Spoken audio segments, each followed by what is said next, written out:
गहरे और घने जंगल में एक शक्तिशाली शेर रहता था जिसे सब बड़े मियाँ के नाम से जानते थे। बड़े मियाँ जंगल के राजा थे। उनका नाम ही भय और सम्मान का प्रतीक था।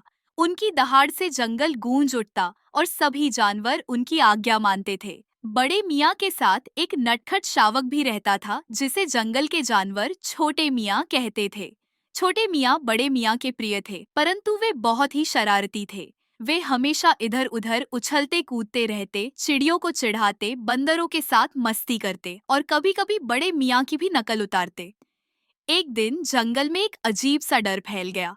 पास के पहाड़ों से एक विशाल हाथियों का झुंड जंगल में आ गया।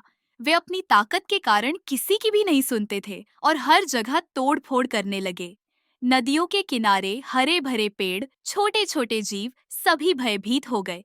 बड़े मियाँ ने जंगल की सभा बुलाई। सबने कहा, राजा जी, अगर यह हाथियों का झुंड इसी तरह जंगल को उजाड़ता रहा तो हम सब के लिए संकट खड़ा हो जाएगा।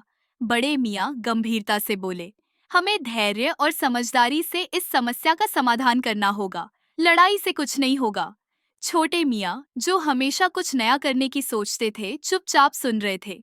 उनके दिमाग में एक योजना आई। छोटे मियाँ को पता था कि हाथी पानी से बहुत प्यार करते हैं। उन्होंने एक चालाक योजना बनाई। वे जंगल के सभी छोटे जानवरों को इकट्ठा कर बोले, अगर हम इन हाथियों को नदी के दलदल वाले हिस्से में ले जाएं, तो वे वहां फंस सकते हैं। बड़े मियाँ उनकी योजना को सुनकर हंसे और बोले, क्या तुम इतने बड़े हाथियों को फंसा पाओगे?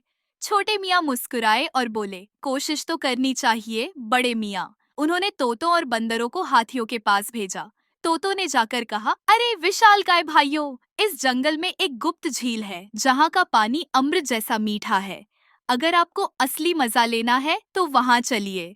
हाथी पानी की तलाश में थे और उन्होंने तोतों की बात मान ली। जैसे ही हाथियों का झुंड उस झील की ओर बढ़ा, छोटे मियाँ और उनके साथी पहले ही वहां पहुंच गए थे। उन्होंने वहां कुछ कमजोर पेड़ गिरा दिए, जिससे जगह और भी संकरी हो गई। जब हाथी झील में पहुंचे तो उनका आधा शरीर कीचड़ में धंस गया। अब वे हिलने डुलने में असमर्थ थे। वे जोर जोर से चिंघाड़ने लगे। बड़े मियाँ अब जंगल के पास पहुंचे और गरजते हुए बोले, अगर तुम हमारे जंगल में रहना चाहते हो तो हमें नुकसान पहुंचाना बंद करो, वरना हम तुम्हें हमेशा के लिए इस कीचड़ में छोड़ देंगे। हाथियों के नेता ने कहा, राजा जी, हमें क्षमा करें। हमें नहीं पता था कि हमारे कारण जंगल को इतना नुकसान हुआ है। हम वादा करते हैं कि आगे से हम जंगल के सभी प्राणियों का सम्मान करेंगे। बड़े मियाँ ने छोटे मियाँ की ओर देखा और मुस्कुराए। छोटे मियाँ, आज तुम्हारी बुद्धिमानी और चतुराई से जंगल बच गया। छोटे मियाँ गर्व से मुस्कुराए और बोले, बड़े मियाँ, जंगल को बचाने के लिए हम सभी को एक दूसरे की मदद करनी चाहिए।